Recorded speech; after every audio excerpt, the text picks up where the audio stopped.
ഇപ്പോഴും എന്നോട് പലരും ചോദിക്കും, എന്തിനാ ഈ കോളേജിൽ പണിയൊക്കെ വിട്ടുന്നു? എന്ത് ഈ കോളേജിൽ പഠിപ്പിക്കുന്ന അത് ആകെ 12,000 ഉറുപ്പിക കിട്ടുന്നു. ഇവിടെ നമുക്ക് ആഴ്ചയിൽ എത്ര കിട്ടാൻ പോകുന്നു എന്നുള്ള സാധനങ്ങളെ കുറിച്ചൊക്കെ നമുക്ക് മാത്രമല്ലേ അറിയുള്ളൂ. ഇത് പറഞ്ഞവർക്ക് വിശ്വാസമാവും, അതുമില്ല. അപ്പോ ആ സമയത്താണ് നമ്മളോട് പറയുന്നത് കോളേജിൽ പണി. പല ആൾക്കാരും ചോദിക്കും, ഇപ്പോഴും കുടുംബത്തിലൊക്കെ നമ്മൾ ചെല്ലുമ്പോൾ എന്താ പരിപാടി? അപ്പൊ നമ്മളിങ്ങനെ മൈ ലൈഫ് സ്റ്റൈൽ ഡയറക്ടറിംഗ് എന്നൊക്കെ പറഞ്ഞു കഴിഞ്ഞാല്, അല്ല അപ്പൊ ടീച്ചിങ് ഇല്ലേ, അല്ലെങ്കിൽ KSF വിട്ടോ? അപ്പൊ നമ്മൾ KSF വിട്ടു. അയ്യോ അതെന്തിനാ വിട്ടത്? ഇങ്ങനെയൊക്കെ ചോദിക്കുന്ന ആളുകൾ ഇപ്പോഴും ഉണ്ട് കേട്ടോ. അത് വേറെ കാര്യം. അപ്പോ അതെന്തോ വലിയ സംഭവമാണെന്ന് വിചാരിച്ചിരിക്കുകയാണ്. ഇപ്പൊ നമ്മളെ സംബന്ധിച്ചിടത്തോളം ഇതാണ് നമ്മളെ കരിയർ മാറ്റിമറിക്കാൻ പോകുന്നുള്ള തിരിച്ചറിവ് കിട്ടിയ സമയത്ത് നമ്മൾ ജോലി വിട്ട് ബിസിനസ്സിനകത്തോട്ട് ഇറങ്ങി. പേര് പരിചയപ്പെടുത്തി, ഷിബിൻ എന്നാണ്, എടപ്പാളാണ് സ്വദേശം. ഈ ഒരു ബിസിനസ്സിലോട്ട് കടന്നു വന്ന ഏകദേശം ഒരു 6 വർഷം കംപ്ലീറ്റ് ആയി. ഇന്ന് കമ്പനിയുടെ നാഷണൽ ടീം കോർഡിനേറ്റർ എന്ന റാങ്കിൽ നിന്നിട്ടാണ് പ്രവർത്തിച്ചുകൊണ്ടിരിക്കുന്നത്. 2018 ഞാൻ ആദ്യമായിട്ട് ഈ ഒരു അവസരം കേൾക്കുന്നത്. 2018 ഞാൻ ഈ ഒരു അവസരം കേൾക്കുന്ന സമയത്ത് ഞാനൊരു കോളേജിൽ പഠിപ്പിച്ചുകൊണ്ടിരിക്കുകയാണ്. അപ്പോൾ അങ്ങനെ പഠിപ്പിച്ചുകൊണ്ടിരിക്കുന്ന സമയത്താണ് യാദൃച്ഛികമായിട്ട് ഒരു ദിവസം എൻ്റെ അമ്മ ഈ ഒരു അവസരവുമായിട്ട് വീട്ടിലോട്ട് വരുന്നത്. കാരണം സാധാരണ എല്ലാവരുടെ വീട്ടിലോട്ടും ആരെങ്കിലൊക്കെ കൊണ്ടുവരാറുണ്ട് ഈ അവസരം. സുഹൃത്തുക്കളോ ബന്ധുക്കളോ അല്ലെ, ആരെങ്കിലൊക്കെ ആയിട്ട് എന്ത് ചെയ്യും, ഈ ഒരു അവസരം കൊണ്ടുവരും. എൻ്റെ വീട്ടിലോട്ട് ഈ ഒരു അവസരം എത്തിച്ചത് എൻ്റെ അമ്മ തന്നെയാണ്. കാരണം അമ്മയാണ് ഈ ബിസിനസ് ആദ്യം ആരംഭിച്ചത്. അമ്മ 2018 കൊണ്ടുവരുന്നത് ശരിക്ക് ഒരു മൈ ലെഫ്റ്റ് എന്ന് പറഞ്ഞ വലിയ ബിസിനസ് ആയിട്ടൊന്നുമല്ല, മറിച്ച് കുറെ പ്രൊഡക്റ്റ് ആണ്. ഒരു 10-15 രൂപയുടെ സാധനങ്ങൾ എന്ത് ചെയ്തു, അമ്മ വീട്ടിലോട്ട് കൊണ്ടുവന്നു. രാവിലെ പോകുമ്പോ കുഴപ്പമൊന്നുമില്ല, ഒരു ബാഗായിട്ടാണ് പോയിരുന്നത്. തിരിച്ചു വരുമ്പോ എന്തുണ്ട്, ഒരു എക്സ്ട്രാ. സാധാരണ അങ്ങനെ ഇടയ്ക്ക് വരാറുണ്ട്, കാരണം എൻ്റെ അമ്മയ്ക്ക് ഓൾറെഡി ജോലിയുണ്ട്. അമ്മ പോസ്റ്റ് ഓഫീസിലാണ് വർക്ക് ചെയ്യുന്നത്. അപ്പോ സാധാരണ രാവിലെ ജോലിക്ക് പോയി കഴിഞ്ഞാൽ തിരിച്ചു വരുമ്പോ എന്തുണ്ടാവും, എന്തെങ്കിലും പച്ചക്കറിയോ സാധനങ്ങളൊക്കെ ആയിട്ട്, മീനോ എന്തെങ്കിലുമൊക്കെ മേടിച്ചിട്ടൊക്കെ ആളും അച്ഛനൊക്കെ കൂടിയിട്ട് തിരിച്ചു വരും. ഇതുപോലെ ഞങ്ങൾ വൈകിട്ട്, ഞാനും ജോലിക്ക് പോകുന്നുണ്ട്, ഞാനും വൈകിട്ട് തിരിച്ചു വരുന്ന സമയത്ത് ഒരു 5:30-6 മണിയൊക്കെ ആകുമ്പോൾ ഞങ്ങൾ എല്ലാവരും വീട്ടിലെത്തും. ജോലി സ്ഥിരമായിട്ട് പോകുന്ന ആളുകളെ വീട്ടിലൊക്കെ നോക്കി കഴിഞ്ഞാൽ അങ്ങനെ ഉണ്ടാവും. ഒരു 5:30-6 മണിയൊക്കെ ആകുമ്പോൾ എല്ലാവരും വീട്ടിലെത്തി. വൈകുന്നേരങ്ങളിലൊക്കെ നമ്മളെല്ലാവരും കൂടി ഇരുന്ന് വർത്താനൊക്കെ പറയും. അപ്പോൾ അന്നത്തെ ദിവസം അമ്മ കയറി വരുന്നത് ഒരു 10-15 രൂപയുടെ ചുവന്ന ബോക്സുകളൊക്കെ ആയിട്ടാണ്. അപ്പോൾ സ്വാഭാവികമായിട്ട് നമ്മൾ ആദ്യമായിട്ട് ഇത് കാണുന്ന സമയത്ത് ഇതെന്താണ് സംഭവം എന്നുള്ള ഒരു ക്യൂരിയോസിറ്റി ഒക്കെ നമുക്ക് എല്ലാവർക്കും ഉണ്ടാവും. നിങ്ങളുടെ വീട്ടിൽ നിങ്ങൾ കൊണ്ടുവന്ന സമയത്ത് ചിലപ്പോൾ വീട്ടിലൊന്നും പറയാതൊക്കെ ഈ പ്രൊഡക്റ്റ് എടുത്ത ആൾക്കാരൊക്കെ ഉണ്ടാവും. അല്ലെങ്കിൽ വീട്ടിൽ പെട്ടെന്ന് അറിഞ്ഞിട്ടോ അറിയാതൊക്കെ എടുത്ത ആൾക്കാർ, ഇതെന്താണെന്ന് അറിയാതൊക്കെ തുടങ്ങിയ ആൾക്കാരൊക്കെ ഉണ്ടാവും. അപ്പൊ ഈ സാധനങ്ങളൊക്കെ കൂടി കണ്ടപ്പോൾ ഇത് എന്താ സംഭവം എന്ന് അറിയാണ്ട് ഞങ്ങൾ എന്ത് ചെയ്തു, ചോദിച്ചപ്പോ അമ്മ പറഞ്ഞതാണ്, അമ്മ പുതിയൊരു ബിസിനസ് അവസരം സ്റ്റാർട്ട് ചെയ്തിട്ടുണ്ട്, അങ്ങനെയാണ് ഇങ്ങനെയാണ്. അപ്പൊ തുടക്കത്തിൽ സാറ് ചോദിച്ച പോലെ തന്നെ ആദ്യം ഞങ്ങളൊക്കെ പറഞ്ഞ കാര്യം, എന്തിനാ ഞങ്ങൾ വേണ്ടാത്ത വല്ല പണിക്കും നിൽക്കുന്നു, ആവശ്യമില്ലാത്ത വല്ല പണിക്കും പോകണം, ഓൾറെഡി ഇപ്പൊ ഒരു പണി ഉള്ളതല്ലേ, പിന്നെ എന്തിനാണ് അതിന്റെ കൂടെ എന്ത് ചെയ്യുന്നത്, അങ്ങനെ ഒരു സാധനം കൂടെ ഒക്കെ ചെയ്യുന്നു വെച്ചു. അപ്പൊ ആ സമയത്ത് അമ്മ പറഞ്ഞ കാര്യം, ഇതിനകത്തുള്ള സാധനങ്ങളൊന്നും ആർക്കുള്ളതല്ല, നിങ്ങൾക്ക് ആർക്കുള്ള സാധനമൊന്നുമില്ല, അതൊക്കെ അമ്മയ്ക്ക് തന്നെ ഉപയോഗിക്കാനുള്ള സാധനങ്ങളാണെന്ന് പറഞ്ഞു. അങ്ങനെ ആ ഉപയോഗിക്കാനുള്ള സാധനങ്ങൾ അമ്മ ഉപയോഗിക്കല്ലേ, പിന്നെ നമുക്ക് അമ്മ കൂടുതൽ വർത്താനൊന്നും പറയാനൊന്നുമില്ല, കാരണം നമ്മളാരും മേടിച്ചു കൊടുത്തൊന്നുമല്ല. ആള് ജോലിക്ക് പോകുന്നതുകൊണ്ടും ആളെടുത്ത് ശമ്പളം ഉള്ളതുകൊണ്ടും ആളാണ് കാര്യങ്ങൾ ചെയ്യുന്നതുകൊണ്ട് എന്ത് ചെയ്യാൻ പറ്റില്ല, നമുക്ക് കൂടുതൽ വർത്താനം പറയാൻ പറ്റുമോ? നമുക്ക് കൂടുതൽ അതിനകത്ത് ഡയലോഗൊന്നുമില്ല. കാരണം ഒന്നില്ലെങ്കിൽ ഞാൻ ചെലവാക്കണം, അതല്ലെങ്കിൽ ബാക്കിയുള്ളവരെ കൊടുക്കണം. ഇത് ആളെന്നെ സമ്പാദിച്ച പൈസയായിട്ട് ആള് കുറച്ച് സാധനങ്ങളും ഇതൊക്കെ മേടിച്ചിട്ട് വരുന്ന സമയത്ത് നമുക്ക് പ്രത്യേകിച്ചൊന്നും വല്ലാണ്ട് പറയാൻ പറ്റില്ല. അപ്പൊ നമ്മൾ വല്ലാണ്ട് വർത്താനം പറയാനൊന്നും നിന്നില്ല. നിങ്ങൾ എന്താ വെച്ചാൽ കാട്ടിക്കോ എന്നുള്ളൊരു ടോണുണ്ട്. നമ്മുടെ നാട്ടിൽ അങ്ങനെയാണ്, നിങ്ങൾ എന്താ ചെയ്തോളിരുന്നു, അങ്ങനെ ഒരു വർത്താനാണ്. അപ്പൊ നമ്മൾ അങ്ങനെ പറഞ്ഞു, അമ്മോട് പറഞ്ഞത് നിങ്ങൾ എന്താ വെച്ചാൽ കാട്ടിക്കോ, ഞങ്ങൾ ഇതിനകത്തേക്കൊന്നും കൊണ്ടുവരണ്ട, ആ രീതിയിൽ സംസാരിച്ചു പോയതാണ്. പിന്നീട് ഈ പ്രൊഡക്റ്റുകൾ ഞങ്ങൾക്ക് യാദൃശ്ചികമായിട്ട് ഉപയോഗിക്കേണ്ടി വരികയാണ്. കാരണം എന്താ, യാദൃശ്ചികമായിട്ട് എന്ന് പറഞ്ഞാല് ഞാൻ അന്ന് പഠിപ്പിച്ചുകൊണ്ടിരിക്കുന്ന ഒരു കോളേജിലാണെങ്കിൽ പോലും എനിക്ക് കിട്ടുന്ന സാലറി എനിക്ക് വീട്ടിലേക്ക് വല്ലാണ്ട് കൊടുക്കാനില്ല. അപ്പൊ വീട്ടിലേക്ക് കൊടുക്കാൻ തികയാത്ത സാലറി ആയതുകൊണ്ട് തന്നെ സ്വാഭാവികമായിട്ടും നമുക്ക് എന്ത് ചെയ്യുന്നില്ല, വീട്ടിലോട്ട് എല്ലാ സാധനങ്ങളൊന്നും മേടിച്ചിട്ടുണ്ടെന്ന് ഞാൻ തയ്യാറാവാറില്ല. അതിന്റെ റീസൺ ഇതാണ്, എനിക്ക് എന്നെ പെട്രോൾ അടിക്കാനും എനിക്ക് എന്റെ കൂട്ടുകാരന്മാരോട് കറങ്ങാനും അല്ലെങ്കിൽ എന്റെ കാര്യങ്ങൾക്ക് തന്നെ എന്ത് തികയുന്നില്ല, എന്റെ ക്യാഷ് തികയുന്നില്ല. അപ്പൊ അതുകൊണ്ട് തന്നെ ഞാൻ ചിന്തിച്ച എന്താ വെച്ചാൽ, ഞാൻ എന്റെ കാര്യങ്ങളൊക്കെ നോക്കി ഇങ്ങനെ പോയിക്കൊണ്ടിരിക്കുക. വീട്ടുകാർക്കുള്ള ആകെ ഒരു ആശ്വാസം, ഇവന്റെ പേഴ്സണൽ കാര്യങ്ങൾക്ക് എന്ത് കൊടുക്കണ്ട, കാശ് കയ്യിൽ നിന്ന് എടുത്ത് കൊടുക്കേണ്ട ആവശ്യം ഇല്ല എന്നുള്ളത് മാത്രമേ ആ സമയത്ത് ഒരു ആശ്വാസം. അങ്ങനെ പോയിക്കൊണ്ടിരിക്കുമ്പോൾ സ്വാഭാവികമായിട്ടും നമ്മൾ കുളിക്കാൻ നേരത്ത് മൈ ലൈഫ് സ്റ്റൈലത്തെ സോപ്പുകൾ കാണാൻ തുടങ്ങി, പല്ല് തേക്കാൻ പോകുമ്പോൾ നമ്മുടെ പേസ്റ്റ് കാണാൻ തുടങ്ങി. അങ്ങനെ ഓരോ ഷാമ്പു ആയിക്കോട്ടെ, പേസ്റ്റ് ആയിക്കോട്ടെ, ഇങ്ങനെയുള്ള സാഹചര്യങ്ങളിലുള്ള സാധനങ്ങളൊക്കെ പേഴ്സണൽ കെയർ ആയിട്ടുള്ള കുറെ പ്രൊഡക്റ്റുകൾ അവിടെ ഇരിക്കാൻ തുടങ്ങി, നമ്മുടെ വീട്ടിൽ ഇരിക്കുന്നുണ്ട്. ഇപ്പോൾ നിങ്ങളൊക്കെ തുടങ്ങിയിട്ടുണ്ടാവും, നിങ്ങളുടെ മക്കളെല്ലാവരും തുടങ്ങിയിട്ടുണ്ടാവും എന്ന് ഒരു ഉറപ്പും എനിക്കില്ല. അപ്പൊ അതുകൊണ്ട് തന്നെ മക്കൾക്കൊക്കെ ചിലപ്പോൾ എല്ലാവർക്കും നല്ല ഇഷ്ടാവും എന്നുള്ള, ഇതൊക്കെ ഭയങ്കര സെറ്റപ്പ് അടിപൊളി ബിസിനസ് ആണ് നിങ്ങൾ ആരും മക്കൾ പറയുന്നത് ഞാൻ വിശ്വസിക്കുന്നൊന്നുമില്ല. അങ്ങനെയെങ്കിൽ എന്നെ സംബന്ധിച്ചിടത്തോളം ഇത് വലിയ ബിസിനസ് ഒന്നുമില്ല. പക്ഷെ പല്ലേക്കാൻ നേരത്ത് പേസ്റ്റ് ഉപയോഗിക്കും, കുളിക്കാൻ നേരത്ത് സോപ്പ് ഉപയോഗിക്കും. വേറെ സാധനം ഞാൻ മേടിച്ചു കൊടുക്കുന്നില്ലല്ലോ, അതാണ് അവിടുത്തെ ഹൈലൈറ്റ്. ഞാൻ മേടിച്ചു കൊടുക്കാത്തതുകൊണ്ട് ഈ സാധനങ്ങളൊക്കെ ആര് ഉപയോഗിക്കുന്നു, ഞാൻ ഉപയോഗിക്കുന്നു എന്നുള്ള. അങ്ങനെ ഉപയോഗിച്ചുകൊണ്ടിരിക്കുന്ന സമയത്താണ് അമ്മ പറയുന്നത്, അമ്മ ഈ പ്രൊഡക്റ്റ് ഒക്കെ മേടിച്ചിരുന്നു അമ്മയുടെ എല്ല് തേയ്മാനത്തിനും അതുപോലെ തന്നെയുള്ള പ്രശ്നങ്ങളൊക്കെ പരിഹാരത്തിനൊക്കെ വേണ്ടിയിട്ട്. അപ്പൊ അതിനകത്തൊക്കെ അമ്മയ്ക്ക് മാറ്റങ്ങൾ വരുന്നുണ്ട് അമ്മ പറയുന്നുണ്ട്. പിന്നെ ആ മാറ്റങ്ങൾ കണ്ടപ്പോഴാണ് നമുക്ക് എന്ത് ചെയ്യാൻ തുടങ്ങിയത്, നമ്മളെ മറ്റ് ബന്ധുക്കൾക്കും അതുപോലെ തന്നെ അനിയന് കുറച്ച് പ്രശ്നങ്ങളൊക്കെ ഉണ്ടായി, ശ്വാസമുട്ട് പോലെ പ്രശ്നങ്ങളൊക്കെ ഉണ്ടാകും. അപ്പൊ അതിനൊക്കെ നമ്മുടെ കവചപ്രാശം ആയുഷ്വാസ് എന്ന് പറയുന്ന പ്രൊഡക്റ്റ് കൂടി കൊടുക്കണം. അങ്ങനെയൊക്കെ പറഞ്ഞപ്പോൾ ലീഡേഴ്സ് ഒക്കെ പറഞ്ഞപ്പോൾ അമ്മ എന്ത് ചെയ്തു, അതും കൊടുത്തു. അത് കൊടുത്ത സമയത്താണ് അമേസിംഗ് ആയിട്ടുള്ള റിസൾട്ട് നമ്മുടെ വീട്ടിൽ പെട്ടെന്ന് വന്നു. കാരണം എന്താ വെച്ചിട്ടുണ്ടെങ്കിൽ ചെറുപ്പം മുതൽ നമുക്ക് ഈ ഇൻഹേലർ ഉപയോഗിക്കുന്ന ഒരു പരിപാടി ഉണ്ട്. നമ്മളിങ്ങനെ എപ്പോഴും കയ്യിൽ, ഇപ്പോൾ എല്ലാവരുടെ കയ്യിലും മൊബൈൽ ഫോൺ ആയിരിക്കും. ഈ മൊബൈൽ ഫോണിന് പകരം ഇൻഹേലർ ചെറുപ്പം മുതൽ കൊണ്ടു നടക്കുന്ന ഒരാളായിരുന്നു എൻ്റെ അനിയൻ. അപ്പൊ ഇവന് ഈ ഒരു ബോക്സ് ആണ്, ആ ബോക്സ് കൊണ്ടു നടക്കണം. ആ ബോക്സ് എപ്പോഴും കൊണ്ടു നടക്കണം എന്ന് പറയാൻ കാരണം അത്രയും ആ ഒരു പ്രശ്നം ഉണ്ടായിരുന്നു. അത് നമ്മുടെ കവചപ്രാശം ആയുശ്വാസം ഉപയോഗിച്ച സമയത്ത് എന്ത് ചെയ്തു, പൂർണ്ണമായിട്ട് നമുക്ക് മാറ്റിയെടുക്കാനായിട്ട് സാധിച്ചിട്ടുണ്ട്. അപ്പൊ ആ ഒരു റിസൾട്ടാണ് നമ്മളെ സംബന്ധിച്ചിടത്തോളം ഈ ഒരു ബിസിനസ്സിനോട് ഒരു അടുപ്പം ഏറ്റവും കൂടുതൽ തോന്നിച്ചത്. എനിക്ക് തോന്നുന്നു ഈ ബിസിനസ്സിൽ വന്ന ഒരു 90% ആളുകളും അല്ലെങ്കിൽ 95% ആളുകൾക്കും ഈ പ്രൊഡക്റ്റിനകത്തുള്ള വിശ്വാസമാണ്, അല്ലെങ്കിൽ അതിനകത്ത് നിന്ന് കിട്ടിയ റിസൾട്ട് ആണ് പിന്നീട് ബിസിനസ്സിലോട്ട് കൺവേർട്ട് ചെയ്തിട്ടുണ്ടാവും. അപ്പൊ ഞങ്ങളെ സംബന്ധിച്ചിടത്തോളം ഈ ഒരു പ്രൊഡക്റ്റിനകത്ത് ഞാൻ പറയുന്നത് ഇന്നലത്തൊന്നും കാര്യമില്ല കേട്ടോ, 2018 കാര്യം. അപ്പൊ അന്ന് 2018-19 ആ കാലഘട്ടങ്ങളത്തെ കാര്യം പറയുന്നത്. അപ്പൊ അന്നത് റിസൾട്ട് കിട്ടിയപ്പോൾ നമുക്ക് എന്ത് ചെയ്യായി, നല്ലൊരു വിശ്വാസം അവിടെ വന്നു. അപ്പൊ ആ വിശ്വാസമാണ് പിന്നീട് എന്ത് ചെയ്തത്, നമ്മളെ കൊണ്ട് ഈ പ്രൊഡക്റ്റ് കൂടുതലായിട്ട് എടുപ്പിച്ചതും ബന്ധുക്കളേക്കും സുഹൃത്തുക്കളേക്കും പോയിച്ചതും. പിന്നെ അച്ഛനും അമ്മയും കൂടി ഈ ബിസിനസ് എന്ത് ചെയ്യാൻ തുടങ്ങിയത്, വളരെ സീരിയസ് ആയിട്ട് എടുത്ത് ചെയ്യാൻ തുടങ്ങിയത്. അങ്ങനെ വളരെ സീരിയസ് ആയിട്ട് അവർ ഈ ബിസിനസ്സിനെ എടുത്ത് മുന്നോട്ട് പോയിക്കൊണ്ടിരിക്കുന്ന സാഹചര്യത്തിലായിരുന്നു നേരത്തെ സാറ് സൂചിച്ചതുപോലെ തന്നെ നമുക്ക് എന്ത് കിട്ടി, ഒരു പ്രോഗ്രാം, ഒരു കോണ്ടസ്റ്റ് കിട്ടി, ഒരു മലേഷ്യൻ കോണ്ടസ്റ്റ്. ആ മലേഷ്യൻ കോണ്ടസ്റ്റ് അച്ചീവ് ചെയ്യാൻ വേണ്ടിയിട്ട് അച്ഛനും അമ്മയും കൂടിയിട്ട് വളരെ ശക്തമായിട്ട് പ്രവർത്തിച്ചു. അങ്ങനെ പ്രവർത്തിച്ചതിന്റെ അടിസ്ഥാനത്തിലാണ് പിന്നീട് എന്ത് കിട്ടിയത്, നമുക്ക് അതിനകത്ത് അച്ചീവ് ചെയ്യാൻ പറ്റിയത്. അങ്ങനെ ആ കോണ്ടസ്റ്റ് അച്ചീവ് ചെയ്തു. മലേഷ്യയിലോട്ട് പോകുന്ന ആ ഒരു സാഹചര്യത്തിൽ എയർപോർട്ടിലോട്ട് കൊണ്ടാക്കാൻ വേണ്ടിയിട്ട് അച്ഛനും അമ്മേനെ കൊണ്ടാക്കാൻ വേണ്ടി പോകുന്ന സമയത്താണ് ഞാൻ ആരെ കാണുന്നത്, ഈ ബിസിനസ്സിൽ പ്രവർത്തിക്കുന്ന കുറെ ആളുകളെ ഞാൻ പരിചയപ്പെടുന്നത്. സ്വാഭാവികമായിട്ടും ഞങ്ങളെ വീട്ടിലെ സംബന്ധിച്ചിടത്തോളം ഞങ്ങളൊക്കെ ജോലിക്കാരായതുകൊണ്ട് തന്നെ ഗൾഫിലേക്കൊന്നും ആരും പോയിട്ടൊന്നുമില്ല. ഇവിടെ ഇരിക്കുന്ന ഭൂരിഭാഗം ആളുകളുടെയും വീടുകളിൽ നിന്ന് എന്തുണ്ടാവും, ഗൾഫിലേക്കൊക്കെ ആളുകൾ ജോലിക്ക് പോയിട്ടുണ്ടാവും. പക്ഷെ ഞങ്ങളുടെ വീട്ടിലൊരു സാഹചര്യം അങ്ങനെയല്ല. ഞങ്ങളുടെ വീട്ടിലെല്ലാവരും നാട്ടിൽ തന്നെ കൂടുന്ന ഒരു സംവിധാനമാണ്. ചുറ്റുവട്ടത്തുള്ളവരൊക്കെ അധികം പോകുന്നുണ്ട്, പക്ഷെ നമ്മളൊക്കെ നാട്ടിൽ തന്നെ ബാങ്കില്, സ്കൂളുകളിൽ അങ്ങനെയൊക്കെ ആയിട്ട് ജോലി, ആ ഒരു സംവിധാനമാണ് നമ്മളെ വീട്ടിലുള്ളത്. അപ്പൊ ഈ ഒരു സാഹചര്യത്തിൽ നിൽക്കുന്ന അതുകൊണ്ട് തന്നെ നമ്മളെ വീട്ടിൽ നിന്ന് വിദേശത്തേക്ക് ജോലിക്ക് പോകുന്നൊക്കെ വളരെ റയറായിട്ടാണ്. പക്ഷെ ഞങ്ങളെ വീട്ടിൽ നിന്ന് തന്നെ അങ്ങനെ പോകുന്നതൊക്കെ ജോലിക്ക് വേണ്ടി പോകുന്നവരാണ്. പക്ഷെ ടൂറൊന്നും അങ്ങനെ ആരും പോവാറില്ല. പക്ഷെ ഞങ്ങളെ വീട്ടിൽ ആദ്യമായിട്ട് പാസ്പോർട്ട് അച്ഛനും അമ്മയും എടുക്കുന്നത് തന്നെ മൈ ലൈഫ് സ്റ്റൈലിൽ നിന്ന് ഒരു ടൂർ പോകാൻ വേണ്ടിയിട്ടാണ്. അപ്പൊ മലേഷ്യയിലോട്ട് പോകാൻ വേണ്ടിയിട്ടാണ് അച്ഛനും അമ്മയും ആദ്യമായിട്ട് എന്ത് ചെയ്യുന്നത്, ഈ വയസ്സാം കാലത്താണ് അവരെന്ത് ചെയ്ത് ഒരു പാസ്പോർട്ടൊക്കെ എടുത്തിട്ട് വിദേശത്തേക്ക് ടൂറൊക്കെ പോകും.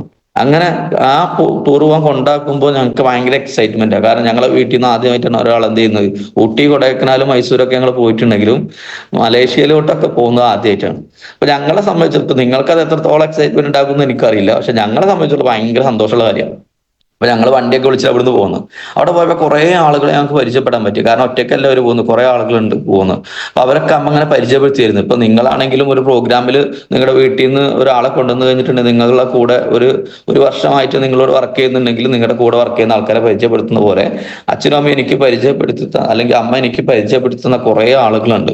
ആ ആളുകളിനകത്ത് പല ആളുകളും പല പല പ്രൊഫഷനിൽ വർക്ക് ചെയ്യുന്ന ആളുകളാണ്. അതിനകത്ത് വക്കീലുണ്ടായിരുന്നു, അതിനകത്ത് ഡെപ്യൂട്ടി കളക്ടർ ഉണ്ടായിരുന്നു, അതിനകത്ത് ടീച്ചർമാരുണ്ടായിരുന്നു, അതിനകത്ത് സാധാരണ വീട്ടമ്മമാരുണ്ടായിരുന്നു, പല പല മേഖലയിൽ വർക്ക് ചെയ്യുന്ന ആളുകൾ അതിനകത്തുണ്ട്. അപ്പൊ ഈ പല പല മേഖലയിൽ വർക്ക് ചെയ്യുന്ന ആളുകളെ സംബന്ധിച്ചിടത്തോളം ഞാൻ അന്ന് ചിന്തിച്ച കാര്യം, അപ്പോ എന്റെ അമ്മ പറഞ്ഞ പോലെ ഈ ഒരു ബിസിനസ് എന്തല്ല ഒരു ലോക്കൽ പണി അല്ല. കാരണം ഇതിനകത്ത് പല പല മേഖലയിൽ പ്രവർത്തിക്കുന്ന ആളുകൾ പ്രവർത്തിക്കുന്നുണ്ട്. നല്ല റെപ്യൂട്ടഡ് ആയിട്ടുള്ള ജോലി ചെയ്യുന്ന ആളുകളടക്കം ഈ ബിസിനസ്സിനെ ഏറ്റെടുക്കുന്നു. എന്തുകൊണ്ട്? പിന്നെയുള്ള ചിന്ത അതാണ്, എന്തുകൊണ്ടായിരിക്കും ഇവരൊക്കെ? കാരണം അങ്ങനെ ചിന്തിക്കാൻ എനിക്കപ്പോ വയസ്സ് 25ആണ്. ഞാനപ്പോ ജോലിക്ക് പോയി തുടങ്ങിയിട്ടുള്ളൂ. പോസ്റ്റ് ഗ്രാജുവേഷനും ഡിഗ്രിയും പോസ്റ്റ് ഗ്രാജുവേഷനും ഒക്കെ കഴിഞ്ഞ് ഒരു ജോലിയൊക്കെ കിട്ടി കോളേജിലെ വിദ്യാർത്ഥികളെ പഠിപ്പിച്ചുകൊണ്ടിരിക്കുക. അപ്പൊ എന്നെ സംബന്ധിച്ചിടത്തോളം എനിക്ക് ആദ്യം കിട്ടിയ ജോലിയാണ് എന്ത്, ഈ എന്താണ് കോളേജിൽ പഠിപ്പിക്കുക എന്നുള്ളത്, അല്ലെങ്കിൽ ഒരു മാഷായിട്ട് കിട്ടിയിട്ടുള്ള സമയം. അപ്പൊ എന്നെ സംബന്ധിച്ചിടത്തോളം അതാണ് ഏറ്റവും വലുതെന്ന് വിചാരിച്ചു നിൽക്കുന്ന സമയത്ത് ഒരു കുറെ കാലം അല്ലെ, ഒരു 10-30 വർഷം വർക്ക് ചെയ്തിട്ട് എക്സ്പീരിയൻസിൽ 10-20 വർഷമായിട്ട് ഫീൽഡ് വർക്ക് ചെയ്തിട്ടും ഫാമിലിയെ നോക്കിയിട്ടൊക്കെ പരിചയമുള്ള ഏജ് ആയിട്ടുള്ള ആളുകൾ എന്ത് ചെയ്യുന്നു, ഈ ബിസിനസ് ഏറ്റെടുക്കുന്നു. ഞാൻ ചിന്തിച്ച കാര്യത്തുള്ളൂ, എനിക്ക് വയസ്സ് 25, പക്ഷെ ഞാൻ അന്ന് കണ്ട രാജീവ് സാർക്ക് വയസ്സ് ഏകദേശം 50 ആയിട്ടുണ്ട്. അപ്പൊ ഈ 50 വയസ്സാവാറായിട്ടുള്ള ഈ ആൾക്കും, അല്ലെങ്കിൽ ചാൾസ് സാർക്ക് ഏകദേശം 50 വയസ്സ് കഴിഞ്ഞിട്ടുണ്ട്, ഡെപ്യൂട്ടി കളക്ടർ ആയിട്ടുള്ള ഇരിക്കുന്ന അദ്ദേഹം. അപ്പൊ എന്റെ ചിന്തയിൽ പോകുന്നതാണ്, ഈ ഡെപ്യൂട്ടി കളക്ടർ ആയിട്ട് ഇരിക്കുന്ന ചാൾസ് സാർക്ക് ഈ പണി ചെയ്യാമെങ്കിൽ, ഇത്ര കാലം ഇത്രയും നല്ല പൊസിഷനിൽ ഇരുന്നിട്ട് അദ്ദേഹം ഈ ഒരു മേഖല ചൂസ് ചെയ്യുന്നുണ്ടെങ്കിൽ, ഇതൊരിക്കലും എന്തല്ല ഒരു ലോക്കൽ പണിയല്ല. ഞാൻ വിചാരിച്ചത് ഒരു പണിയില്ലാത്തവൻ ചെയ്യുന്ന പണിയാണ്, അല്ലെങ്കിൽ ഇത് ഒരു നേരമില്ലാത്ത ആൾക്കാർ ചെയ്ത് വെറുതെ അങ്ങോട്ടും ഇങ്ങോട്ടും നടക്കുന്ന പണിയാണ് എന്നൊക്കെ ചിന്ത അന്നുണ്ട്. ഇപ്പോ നിങ്ങൾക്ക് കേൾക്കുമ്പോ ചിലപ്പോ ഒരു വിരോധാഭാസമൊക്കെ തോന്നുമെങ്കിലും നിങ്ങളുടെ വീട്ടിലെ പല ആൾക്കാരും ചിന്ത എപ്പോഴും അതൊക്കെ തന്നെ ആയിരിക്കും. ഇത് ഒരു പണിയില്ലാണ്ട് കുറച്ചെണ്ണം അങ്ങോട്ടും ഇങ്ങോട്ടും നടക്കുന്ന ഒരു പണിയാണ്, അല്ലെങ്കിൽ നേരം പോകാൻ വേണ്ടിയില്ലാത്ത ആൾ പോലെ കുറെ ആൾക്കാർ അങ്ങോട്ട് മീറ്റിങ്ങിന് പോകണം, ഇങ്ങോട്ട് മീറ്റിങ്ങിന് പോകണം. ഇത് എന്താ ഇതൊന്നും ഒരു പിടുത്തം കിട്ടുന്നില്ല. അപ്പൊ ഇതിനെ കുറിച്ച് മനസ്സിലാവാത്തോണ്ടാ, ഞാൻ ഇതിനെ കുറിച്ച് മനസ്സിലാവാത്തോണ്ട് ഇങ്ങനെയൊക്കെ ചിന്തിച്ചെങ്കിൽ എന്റെ ചിന്ത പിന്നെ ഒക്കെ റിവേഴ്സായി. എന്തുകൊണ്ട് ഇവരൊക്കെ ഇത് ചെയ്യുന്നതായി. അങ്ങനെ ഞാൻ ഇതിനെ കുറിച്ച് പഠിക്കണം അല്ലെങ്കിൽ അറിയണം എന്നൊക്കെ തീരുമാനിച്ചു. പക്ഷെ കുറച്ച് ദിവസം കഴിഞ്ഞ ഇവര് 4 ദിവസം പോയി തിരിച്ചു വന്നപ്പോൾ എന്റെ മൈൻഡിൽ ഇതൊക്കെ കംപ്ലീറ്റ് പോയി. ഞാൻ പിന്നെയും പഴയ എന്തിനെ പോയി, എന്റെ പണിക്ക് തന്നെ പോയി. അപ്പൊ ശരിക്കും ഒരാളെ ഫോളോ അപ്പ് ചെയ്യുന്നതിന്റെ ഒക്കെ പ്രധാനപ്പെട്ട സാധനം ഞാൻ മനസ്സിലാക്കിയത് എന്റെ ആ കാലത്ത് തന്നെ മനസ്സിലാക്കുന്നത്. കാര്യം എന്താ വെച്ചാൽ എനിക്കത് പിറ്റേ ദിവസം തന്നെ, നമ്മളോട് എപ്പോഴും പറയാറില്ല, ഒരാളെ കണ്ടു കഴിഞ്ഞിട്ടുണ്ടെങ്കിൽ അയാള് 24 മണിക്കൂറിനുള്ളിൽ പോയിട്ട് ഫോളോ അപ്പ് ചെയ്യണം എന്നൊക്കെ ലീഡേഴ്സ് പലപ്പോഴും പറയാറുണ്ട്. എന്റെ പ്രശ്നം എന്താ വെച്ചാൽ ഞാൻ ഇതൊക്കെ മനസ്സിലാക്കിയ ഒരു സമയമുണ്ട്. ഞാൻ റിയലൈസ് ചെയ്തത് എവിടുന്നാണ്? എയർപോർട്ടിൽ നിന്നാണ്. എയർപോർട്ടിൽ നിന്ന് ഞാൻ ഇത് റിയലൈസ് ചെയ്തു, നല്ലൊരു ബിസിനസ് ആണ് റിയലൈസ് ചെയ്തു. പക്ഷെ 4 ദിവസം കഴിഞ്ഞിട്ട് ഇവര് തിരിച്ചു വന്നപ്പോഴേക്കും എന്തുണ്ടായി, അപ്പോഴേക്കും എന്റെ മൈൻഡിനകത്ത് നിന്ന് ഈ കംപ്ലീറ്റ് സാധനം പോയി. അന്ന് കയറിയ ചിന്താഗതി കംപ്ലീറ്റ് വാഷ് ഔട്ടായി പോയിട്ടുണ്ടായിരുന്നു, അല്ലെങ്കിൽ കംപ്ലീറ്റ് റിഫ്രഷ് ചെയ്ത് പോയി. അങ്ങനെ പോയോണ്ട് തന്നെ ഞാൻ എന്ത് ചെയ്തു, വീണ്ടും കണ്ടിന്യൂസ് ആയിട്ട് എന്റെ ജോലിക്ക് തന്നെ പോയിക്കൊണ്ടിരുന്നു. അങ്ങനെ പോയിക്കൊണ്ടിരുന്ന സമയത്ത് എനിക്ക് അടുത്ത ജോലി കിട്ടി. അങ്ങനെ പൊന്നാനി KSF-ലാണ് പിന്നീട് എനിക്ക് ജോലി കിട്ടിയത്. KSF-ൽ ജോലി കിട്ടിയിട്ട് അവിടെ പോയിക്കൊണ്ടിരിക്കുന്ന സമയത്താണ് വീണ്ടും യാദൃശികമായിട്ട് ഒരു മീറ്റിങ്ങിനകത്തോട്ട് പോകാനുള്ള ഭാഗ്യം എനിക്ക് കിട്ടി. കാര്യം ഒരു ഞായറാഴ്ച ദിവസം ആയതുകൊണ്ട് തന്നെ അന്ന് വണ്ടിയൊന്നും ഇല്ലാത്തതുകൊണ്ട് ബസ്സൊക്കെ ഉണ്ടാവില്ല എന്നൊക്കെ പറഞ്ഞിട്ട് അമ്മ എന്നെ കൂട്ടിക്കൊണ്ടായതാണ്. അങ്ങനെ കൊണ്ടുപോയ സമയത്ത് ചങ്ങരംകുളം എന്ന് പറയുന്ന സ്ഥലത്ത് ഒരു ചെറിയ ഹാള്, വലിയ ഹാളൊന്നുമില്ല, എന്നൊക്കെ ഗംഭീരമായിട്ടുള്ള GTS സെന്ററുകളൊക്കെ ഉണ്ട്. അപ്പൊ ഒരു ചെറിയ ഹാള്, ഒരു 10-15 ആൾക്കാർ ഇരിക്കുന്ന ചെറിയൊരു GTS സെന്റർ എന്ന് പറയും. അപ്പൊ അതിനകത്തോട്ട് ചെന്നു. ഇപ്പൊ ഞാൻ കൊണ്ടാക്കാൻ ചെന്ന ആളായത് കൊണ്ട് തന്നെ ഞാൻ ആളെ അവിടെ കൊണ്ടാക്കിയിട്ട് ഞാൻ തിരിച്ചു വരാൻ നിൽക്കുമായിരുന്നു. അപ്പൊ എന്നോട് പറഞ്ഞു അവിടെ കയറി ഇരുന്നിട്ട് ഒരുമിച്ച് തിരിച്ചു പോവാം, കാരണം റിട്ടേൺ പോകാനും ബസ്സൊന്നും ഉണ്ടാവില്ല, ഇവിടെ ഇരിക്കുന്നു പറഞ്ഞു. അങ്ങനെ കയറി ഇരുന്നതാണ് ഒരു GTS സെന്ററിനകത്ത്. അവിടെ ഇരുന്നിട്ടാണ് ഞാൻ എന്ത് ചെയ്യുന്നത്, ഈ ഒരു ബിസിനസ് അവസരം ഒന്ന് കേൾക്കുന്നത്. അപ്പൊ അവിടെ കേൾക്കുന്ന സമയത്ത് നിങ്ങൾ വിചാരിക്കുന്ന പോലെ അപ്പോ കയറി ഇരുന്ന് വിചാരിച്ച് കംപ്ലീറ്റ് ആയിട്ട് ഞാൻ കേൾക്കുന്നൊന്നുമില്ല. എന്റെ ചിന്ത, എനിക്ക് വേണ്ടിയിട്ടല്ല ഞാൻ വന്നുള്ളൂ, ഞാൻ ആർക്ക് വേണ്ടിയിട്ട് വന്നുള്ളൂ, ഞാൻ ആ സമയത്ത് സാരഥിയാണ് അല്ലെ, എന്ന് വെച്ചാൽ അമ്മയുടെ വാഹനം ഓടിക്കുന്ന, അവിടെ എത്തിക്കുന്ന പണി ചെയ്യുന്ന ആളാണ്. അപ്പൊ അതുകൊണ്ട് തന്നെ എനിക്കത് ശ്രദ്ധിക്കേണ്ട ആവശ്യമില്ല. ഞാൻ ആ സമയത്ത് നമ്മുടെ കയ്യിൽ മൊബൈൽ ഫോണൊക്കെ ഉള്ളതുകൊണ്ട് അതൊക്കെ പിടിച്ച് അവിടെ ഇങ്ങനെ ഇരിക്കുകയാണ്. അങ്ങനെ പുറകിൽ പോയിരുന്ന സമയത്താണ് ആരോ വന്നിട്ട്, ഇപ്പോഴും ഓർമ്മയില്ല എനിക്കത് ആരാ ചെയ്തതെന്ന്. ആ പ്രസന്റേഷൻ ആരോ ഒരാളിങ്ങനെ എടുക്കുന്നുണ്ട്, ഞാൻ അതിലേക്കൊന്നും ശ്രദ്ധിക്കുന്നൊന്നുമില്ല. പിന്നെ ഇത് പറഞ്ഞു അപ്പൊ നമ്മളെ ഇടയ്ക്ക് നമ്മൾ ചെവി ഇവിടെ കുറച്ചുള്ളതുകൊണ്ട് കറക്റ്റ് ഇങ്ങനെ ഓരോന്നോരോന്ന് കേൾക്കുമല്ലോ. കേട്ട് ഈ സാധനം ഇങ്ങനെ പോയിക്കൊണ്ടിരിക്കുന്നു. പിന്നെ പറഞ്ഞുകൊണ്ടിരിക്കുകയാണ്, ആഴ്ചയിൽ 60,000 പിന്നെ 1,20,000, പിന്നെ 2,10,000 എന്നൊക്കെ. നമ്മളിവിടെ ഒരു മാസം മൊത്തം കിടന്ന് കഷ്ടപ്പെട്ടിട്ട് ആകെ 12,000 കോളേജിൽ നിന്ന് കിട്ടിയിരുന്നു. പിന്നെ പ്രൈവറ്റ് കോളേജിൽ അവിടെ നിന്ന് ആകെ കിട്ടിയത് 12,000 രൂപ. ഇപ്പൊ ഇവിടെ പ്രൈവറ്റ് മേഖലയിൽ ടീച്ചിങ്ങിനൊക്കെ പോയിക്കൊണ്ടിരിക്കുന്ന ആൾക്കാർക്ക് നോക്കിക്കഴിഞ്ഞാൽ അറിയാൻ പറ്റും. ഇതിനൊക്കെ ആരെങ്കിലും ഒക്കെ ഉണ്ടെങ്കിൽ അവർക്ക് അറിയാൻ പറ്റും. എന്ത് 10, 12, 15 രൂപയൊക്കെയാണ് നമുക്ക് എന്ത് ചെയ്യുക അവിടുന്ന് കിട്ടുക. അത് കഴിഞ്ഞ് KSF-ൽ കയറി അപ്പോൾ ഞാൻ നോക്കുമ്പോൾ 1,20,000 ആഴ്ചയിലോ മാസത്തിൽ പോലും ഇവിടെ കിട്ടും. പിന്നെ എന്റെ ചിന്ത അതായി, ഇതിപ്പോ എങ്ങനെ കിട്ടുന്നുണ്ടാവുക. അങ്ങനെ അത് കഴിഞ്ഞതിന് ശേഷം എന്തായി, ഈ മീറ്റിംഗ് കഴിഞ്ഞതിന് ശേഷം ഇന്ന് എന്നെ ഈ ഒരു രീതിയിലോട്ടൊക്കെ എത്തിച്ചിട്ടുള്ള ഞങ്ങളുടെ ഗ്രേറ്റ് ലീഡർ ആയിട്ടുള്ള നൗഷാദ് സാർ ഉണ്ട്. അപ്പോ അദ്ദേഹം വളരെ വ്യക്തമായിട്ട് എന്ത് ചെയ്തു, ഈ ഒരു ഓപ്പർച്യൂണിറ്റി എനിക്ക് പറഞ്ഞു തന്നു. അദ്ദേഹം പറഞ്ഞ കാര്യം, ഒരു 3 വർഷം നീ ഈ ഒരു മേഖല ഏറ്റെടുത്ത് ചെയ്യും. അങ്ങനെ ചെയ്തു കഴിഞ്ഞാൽ നിന്റെ ജീവിതത്തിൽ ഒരുപാട് മാറ്റങ്ങൾ ഈ ബിസിനസ് കൊണ്ടുവരും. അതൊക്കെ കണ്ടിട്ടാണ് അവരൊക്കെ നിൽക്കുന്നത്. അപ്പൊ ഞാൻ പറഞ്ഞു തരുന്ന ആളെ നോക്കിയപ്പോൾ ആളും ജോബിലി മിഷനിൽ എന്താണ് ലാബ് ടെക്നീഷ്യൻ ആയിട്ടൊക്കെ ഉണ്ടായിരുന്ന ആളാണ്, സ്വന്തമായിട്ട് ലാബുള്ള ആളാണ്. അപ്പൊ അദ്ദേഹം ഈ പണി ചെയ്യുന്നു. അപ്പൊ എനിക്കും തോന്നി ചിലപ്പോ ബിരിയാണി കൊടുക്കണ്ടെങ്കിലോ, മറ്റേ പടത്തിലൊക്കെ പറഞ്ഞ പോലെ ഇനി അഥവാ കിട്ടുന്നുണ്ടെങ്കിലോ. അപ്പൊ ഒന്ന് ചെയ്തു നോക്കാം. പ്രത്യേകിച്ച് ഞാൻ അപ്പൊ ചിന്തിച്ച കാര്യം, നഷ്ടപ്പെടാൻ എന്തെങ്കിലും ഉണ്ടോ എന്നുള്ള. എനിക്ക് പ്രത്യേകിച്ച് നഷ്ടപ്പെടാന്നില്ല. കാരണം ഞാൻ ആകെ എന്ന് വെച്ചാൽ പിന്നെ എന്റെ ബ്രെയിനകത്തോട്ട് മറ്റേ എയർപോർട്ടിലെ കഥയൊക്കെ വരാൻ തുടങ്ങി. 19 വയസ്സായിട്ട് മക്കളെ കെട്ടിക്കാൻ നിൽക്കുന്ന ആൾക്കാരടക്കം ഈ പണി ചെയ്യാൻ പേടിക്കാണ്ട് ചെയ്യുന്നു. പിന്നെ ഞാൻ ഇപ്പൊ എന്തിനു പേടിക്കുന്നു എന്ന് വെച്ചാല്, വളർന്നുകൊണ്ടിരിക്കുന്ന, കാരണം ഞാൻ അൺമാരീഡ് ആണ്. എനിക്ക് പ്രത്യേകിച്ച് എന്റെ കാര്യം മാത്രം നോക്കിയാൽ മതി. ആ സമയത്ത് കുടുംബവും കുട്ടികളും കാര്യങ്ങളൊക്കെ ഉള്ള വലിയ പ്രാരാബ്ദങ്ങളും കാര്യങ്ങളുള്ള ആൾക്കാരൊക്കെ വളരെ സീരിയസ് ആയിട്ട് ഈ ബിസിനസ്സിനെ ഏറ്റെടുത്ത് ചെയ്തുകൊണ്ടിരിക്കുമ്പോൾ ഞാൻ ഇപ്പൊ എന്തിനാണ് പേടിക്കുന്നത്, എനിക്കിപ്പോ എന്താ പേടിക്കാനുള്ളത് വിചാരിച്ചു.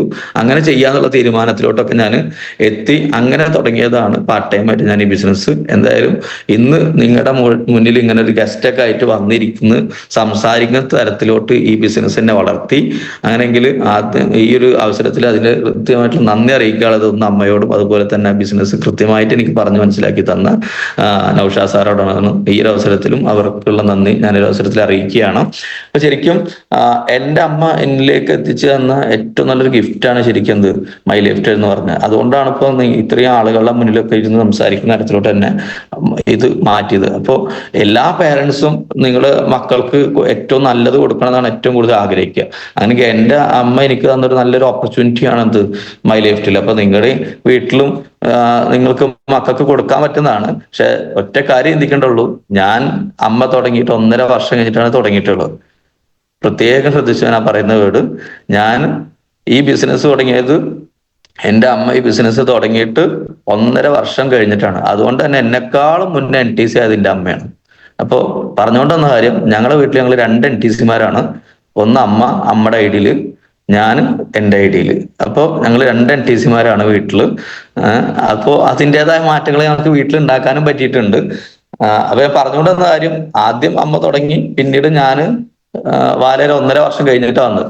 1.5 വർഷം വേണ്ടി വന്നു എനിക്ക് ഈ ബിസിനസ് ഒന്ന് റിയലൈസ് ചെയ്യാൻ. ഇത് നല്ലൊരു കരിയർ ആണ്, ഇത് നല്ലൊരു ബിസിനസ് ആണെന്ന്. ഇന്ന് ഞങ്ങളെ വീട്ടിൽ RTC-മാരുണ്ട്. അമ്മയുടെ അനിയ RTC ആണ്, ഞാൻ NTC ആയി, അമ്മ ഇതായി. അപ്പൊ ഇങ്ങനെ ശരിക്കും പ്രസ്റ്റീജിയസ് ആയിട്ടുള്ള ഒരുപാട് റാങ്കുകളിൽ എത്താൻ പറ്റിയിട്ടുണ്ട് ഞങ്ങൾക്ക്. പക്ഷെ അതിന് ഞാൻ പറഞ്ഞു, ഒരു തിരിച്ചറിവിന്റെ ആവശ്യം ഉണ്ടായിരുന്നു. എന്താണ് ഈ ബിസിനസ് എന്നുള്ളത് നമ്മൾ തിരിച്ചറിയേണ്ട ഒരു കാര്യമാണ്. അപ്പോൾ അതിനകത്തോട്ട് വരുന്ന പിന്നെ ഞങ്ങൾക്ക് ഈ ബിസിനസ് കിട്ടിയപ്പോൾ ഞാനും വിശ്വസിച്ച് ഇഷ്ടപ്പെട്ടപ്പോൾ ഞാൻ എൻ്റെ സുഹൃത്തുക്കളോടൊക്കെ പറഞ്ഞു. ഭാഗ്യം കൊണ്ട് എൻ്റെ സുഹൃത്തുക്കളെ എല്ലാ ആൾക്കാരൊന്നും ആരും ചെയ്തില്ല, എൻ്റെ കൂടെ നിന്നില്ല. അതുകൊണ്ട് തന്നെ ബിസിനസ് ആദ്യമൊക്കെ എനിക്ക് ഭയങ്കര പ്രയാസമായിരുന്നു.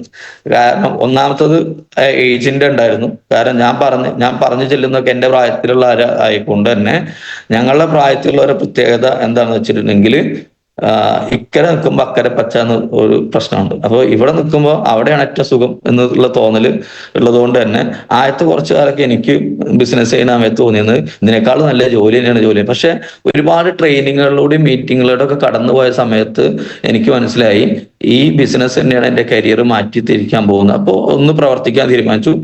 അങ്ങനെ പ്രവർത്തിച്ച സമയത്ത് ചെറുതായിട്ടൊക്കെ ഇങ്ങനെ ഇൻകം വരാൻ തുടങ്ങി, ചെറുതായിട്ട് ആഴ്ച വരുമാനം വരാൻ തുടങ്ങി. അത് എൻ്റെ 1-2 സുഹൃത്തുക്കളൊക്കെ വന്നു, പിന്നെ ഈ പറഞ്ഞ അവരുടെ ബന്ധുക്കൾ വന്നു. അങ്ങനെ വന്നു പോയി, അമ്മ വന്നു, ഇങ്ങനെ കുറെ ആളുകൾ വന്ന് ടീമിനകത്ത് വന്നപ്പോൾ സ്വാഭാവികമായിട്ട് ഇത് പതുക്കെ ഡെവലപ്പായി വന്നു തുടങ്ങി. അങ്ങനെ ഡെവലപ്പായി വന്നപ്പോൾ 1000, 500, 1500, പിന്നെ 500, പിന്നെ 1000, 2000 ഇങ്ങനെയൊക്കെ കിട്ടുന്ന ആൾക്കാരൊക്കെ ഇതിനകത്ത് ഇന്നെ കേൾക്കുന്നുണ്ടാവും കേട്ടോ. ഇങ്ങനെ വരുമാനം കിട്ടി തുടങ്ങി. കിട്ടിയത് ആരെ അക്കൗണ്ടിലേക്കാ? ഞാൻ കിട്ടിയ ആൾക്കാരോട് എനിക്ക് പറയാനുള്ളത്, കിട്ടിയത് ആരെ അക്കൗണ്ടിലേക്കാണ്? നമ്മുടെ അക്കൗണ്ടിലേക്കല്ലേ. നമ്മുടെ അക്കൗണ്ടിലേക്ക് വന്ന് ആരെ വിശ്വസിക്കേണ്ടത്? നമ്മളല്ലേ വിശ്വസിക്കേണ്ടത്. എന്റെ അക്കൗണ്ടിലോട്ട് 500, 1000, 2000 ഒക്കെ വെച്ച് വന്നപ്പോ ഞാൻ എന്ത് ചെയ്യാൻ തുടങ്ങി? ഇത് റിയലൈസ് ചെയ്യാൻ തുടങ്ങി. വരുമാനം കമ്പനി നൽകുന്നുണ്ട്. അപ്പൊ വരുമാനം കമ്പനി നൽകുന്നുണ്ട് എന്നുള്ളത് മനസ്സിലായപ്പോ ഒറ്റ ചിന്ത പിന്നെ ഉണ്ടായുള്ളൂ, ഇതെങ്ങനെ കൂട്ടിയെടുക്കാം. പിന്നെ ഇതിനെ കുറിച്ചായ ചിന്ത. എനിക്ക് നിങ്ങളോടും പറയാനുള്ള കാര്യം അതാണ്. നിങ്ങളുടെ അക്കൗണ്ടിലോട്ട് മൈലേഫ്റ്റ് നിന്ന് ഒരു 500 രൂപ കിട്ടിയിട്ടുണ്ടെങ്കിൽ ആദ്യം മനസ്സിലാക്കേണ്ടത് അവനവന്റെ അക്കൗണ്ടിലോട്ട് കമ്പനിയിൽ നിന്ന് വരുമാനം വന്നു കഴിഞ്ഞെങ്കിൽ കമ്പനി പറയുന്നു ആഴ്ചയിൽ 2,10,000 വരെ തരാന്ന്. അങ്ങനെ 2,10,000 വരെ തരാനുള്ള ഓപ്ഷൻ അവിടെ ഉണ്ട് എന്ന് പറയുന്നത് മൈലേഫ്റ്റ് കമ്പനിക്കകത്ത് ഉണ്ട് എന്ന് പറയുന്നത്. ഇത് മേടിച്ചുകൊണ്ടിരിക്കുന്ന ആളുകൾ എവിടെ ഉണ്ട്? ഇന്ന് ഈ കമ്പനിക്കകത്ത് ഉണ്ട്. അങ്ങനെയെങ്കിൽ നമ്മളിൽ ഇല്ലാത്ത സാധനം എന്താ? ഇതെങ്ങനെ കൂട്ടിയെടുക്കാം എന്നുള്ള നോളജാണ് ആരുടെ അടുത്തില്ലാത്തത്? നമ്മളെ അടുത്തില്ലാത്തത്. ഞാൻ മനസ്സിലാക്കിയ കാര്യം അതാ.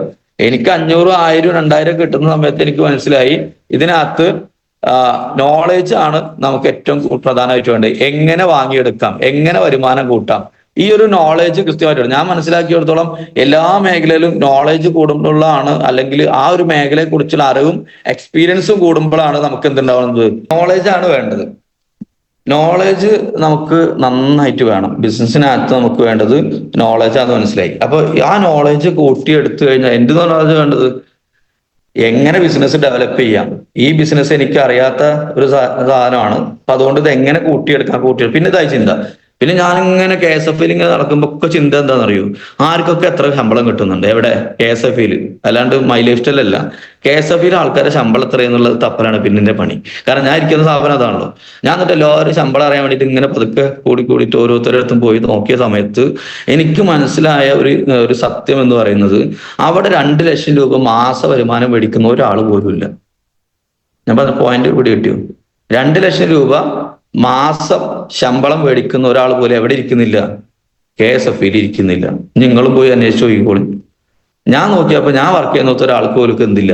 2 ലക്ഷം രൂപ സാലറി ഇല്ല. നമുക്ക് ഒരു സാലറി അല്ലെങ്കിൽ നമ്മളൊരു വലിയ വരുമാനം ആഗ്രഹിക്കുന്നുണ്ടെങ്കിൽ അത് കിട്ടുന്ന സ്ഥലത്തല്ലേ നമ്മൾ വർക്ക് ചെയ്യേണ്ടത്.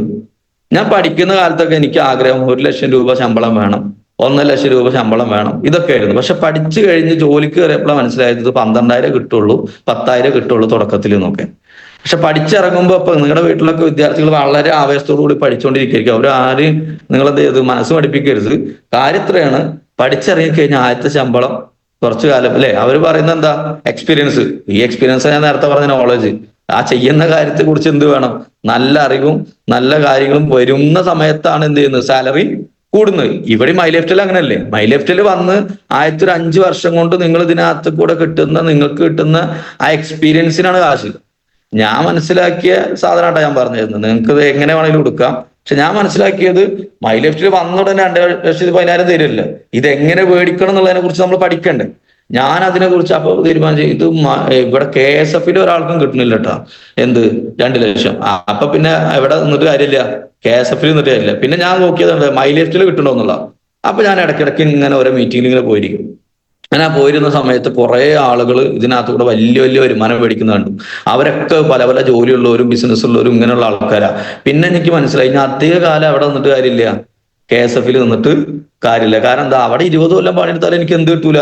ഈ പറയുന്ന 2,10,000 ഒരു മാസം പോലും കിട്ടൂല. അല്ലെങ്കിൽ 1 ലക്ഷം കിട്ടണമെങ്കിൽ തന്നെ ഞാൻ എത്ര വർഷം വർക്ക് ചെയ്യണം? നിങ്ങൾ ആലോചിച്ച് നോക്കിയേ. നമ്മൾ പല മേഖലയിലും നമ്മുടെ വീടിന്റെ അടുത്തോ പരിസരത്തോ ഇപ്പൊ ഈ മീറ്റിങ്ങിനകത്തൊക്കെ പങ്കെടുക്കുന്ന പല ആളുകളും 30,000-നും 50,000-നും ഒക്കെ ജോലി ചെയ്യുന്നുണ്ടാവും. അവരാഗ്രഹം എന്താണെന്നറിയും? 1 ലക്ഷം രൂപ വരുമാനം മേടിക്കണം എന്നാണ്. പക്ഷെ പലപ്പോഴും ഉണ്ടാകുന്ന യാഥാർത്ഥ്യം എന്താണെന്നറിയും? അവിടെ ഇരിക്കുന്ന മാനേജർക്ക് പോലും എത്ര ഉണ്ടാവൂല, അല്ലെങ്കിൽ ഏറ്റവും ടോപ്പ് ലെവലിൽ ഇരിക്കുന്ന ആ ഒരു പൊസിഷനിൽ ഇരിക്കുന്ന വ്യക്തിക്ക് പോലും ചിലപ്പോൾ 50,000-ന് പുറത്ത് സാലറി ഉണ്ടാവൂല. അവിടെ ഇരുന്നിട്ടാണ് നമ്മൾ വിചാരിക്കുന്നത് എന്ത്? ഇവിടെ ഇരുന്നിട്ട് 1 ലക്ഷം രൂപ സാലറി മേടിക്കുന്ന നടക്കുവോ? നിങ്ങളൊന്ന് വെറുതെ ആലോചിച്ച് നോക്കെ. നമ്മൾ അവിടുത്തെ ഒരു സാധാരണ ജോലിക്കാരൻ, അപ്പൊ അവിടുത്തെ MDക്ക് കിട്ടുക അല്ലെങ്കിൽ അവിടുത്തെ ഏറ്റവും ടോപ്പ് ലെവലിൽ ഇരിക്കുന്ന മാനേജർക്ക് കിട്ടുന്നത് 50,000. എന്നിട്ട് നമ്മളിരുന്ന് വിചാരിക്കുകയാണ് 75,000 കിട്ടണം, 1 ലക്ഷം കിട്ടണം, 2 ലക്ഷം കിട്ടണം എന്ന് വിചാരിച്ചിട്ട് എവിടെ പണിയെടുക്കുകയാണ്? ആയുഷ്കാലം മൊത്തം അതേ സ്ഥലത്തിരുന്ന് പണിയെടുത്തുകൊണ്ടിരിക്കുക. അപ്പൊ നമ്മൾ എപ്പോഴും നമ്മൾ ചിന്തിക്കേണ്ട കാര്യം, നമുക്ക് എന്താണോ വേണ്ടത് അത് കിട്ടുന്നവർക്ക് വേണം പണിയെടുക്കാൻ. അപ്പൊ എനിക്ക് വേണ്ടത് വലിയ വരുമാനമായിരുന്നു. വലിയ സ്വപ്നങ്ങളും ആഗ്രഹങ്ങളൊക്കെ ഉണ്ട്.